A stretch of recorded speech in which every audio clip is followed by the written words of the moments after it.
Hello gold farmers, welcome to another Gold Rush farming video. Today we'll be taking a look at the rares and chest route for Feralas. This is actually one of my favorite zones for the rares and chests, just because this is the first zone that I actually kind of really started getting into it and really started testing the routes on. So this is it's always just kind of going to be one of my favorite ones, even if it doesn't do very well. This route should only take you around 12 minutes. I do skip this little island over here. If you don't want to, you can just kind of head straight over to it from this little section up here, and then just kind of go straight down to it and then work your way back over here. The biggest reason why I skip it is just because there's really no good entrance or exit point for that little island, so that you're not really wasting time. Although if you do happen to come across a chest, it would be fairly nice. That rare is almost always up though as well, because not many people do go to that island to farm for it. As far as other things go for this route, there are several good farming locations here. You've got your dire maul instances, which they all do good. They're really well. The northern one, I believe it is good for heavy leather, and then your other two are just good for transmog in general. So you've always got those to look out for. I also covered a lazy gold guide for the just wall of dire maul. It seems to do really well, at least for me. Tons of greens.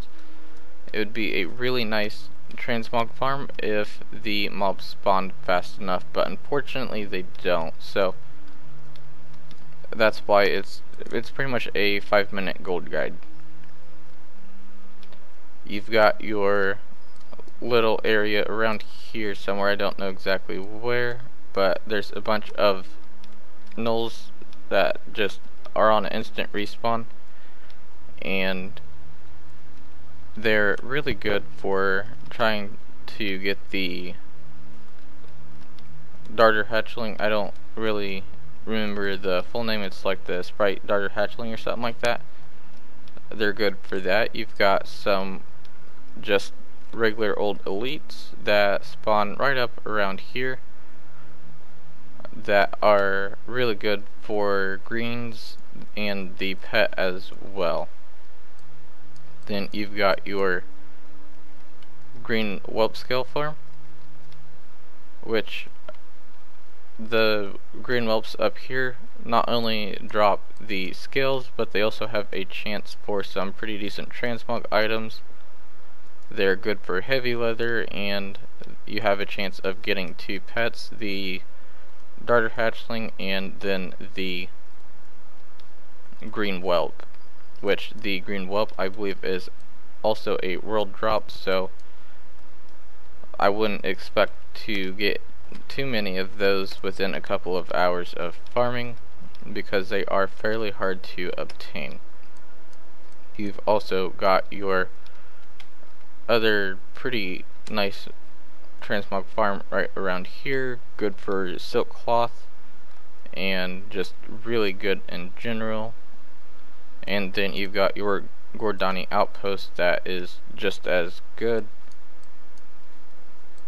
I do believe that is actually all of the farms, at least that I know of here. You can also jump back and forth between these two hives. They're also really good for leather and transmog items, so you could always look out for those. Feralas is also known for its high density for iron ore. That will be all for this guide, so thanks for watching. Don't forget to give the video a thumbs up and subscribe for more content.